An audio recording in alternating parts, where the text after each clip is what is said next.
So the Bible tells us in 1 Thessalonians chapter 5, verse 17, pray without ceasing.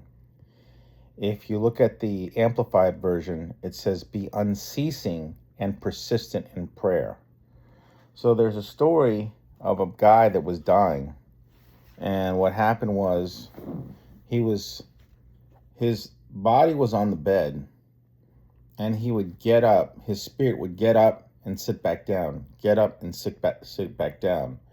And he couldn't figure out what was happening, because he would go in the earthly realm and then boom, in the spiritual realm, earthly realm and then in the spiritual realm, earthly realm and then back in the spiritual realm. And what happened was there was a friend of his that was praying for him. And he had prayed, he said, Lord, don't let him leave until he gives his life to you, so he doesn't go to hell. Because you can't get into heaven, you can't get to God without the sacrifice of Jesus Christ. And that is always that's always the way it's going to be. It's so important that you don't stop praying. I had prayed last night. It was a 3 a.m. prayer. And I'm not saying this to puff up myself, but I didn't want to do it. I wanted to go back to sleep and do what I was doing. But I said, you know what? Let me just be consistent with it.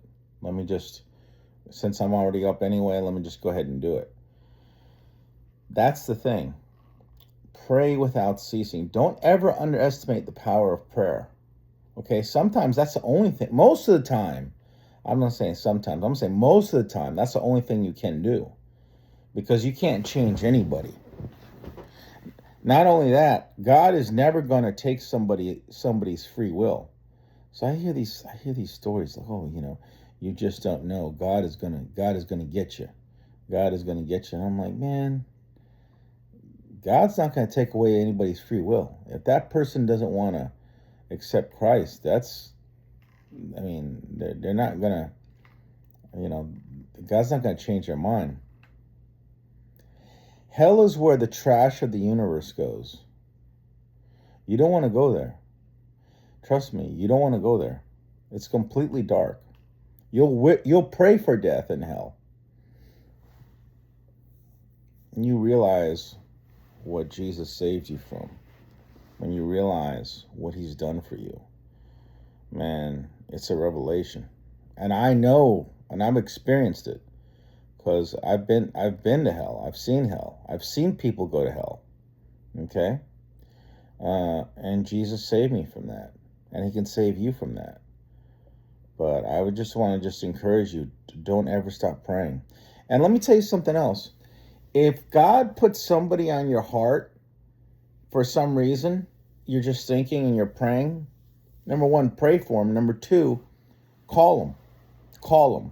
Don't text them. Call them and just say, hey, if they don't answer, leave a message. Hey, I was just thinking about you. Let's have a conversation.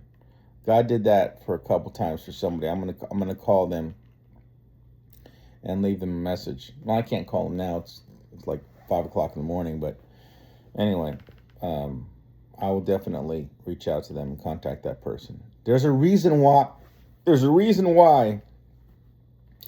God is putting people on your mind, okay? Pray for them. Pray without ceasing. 1 Thessalonians chapter 5, let me see, verse 17. Let me verify that. Yeah. 1 Thessalonians chapter 5, verse 17. Be unceasing without prayer. God bless you. Thanks for watching.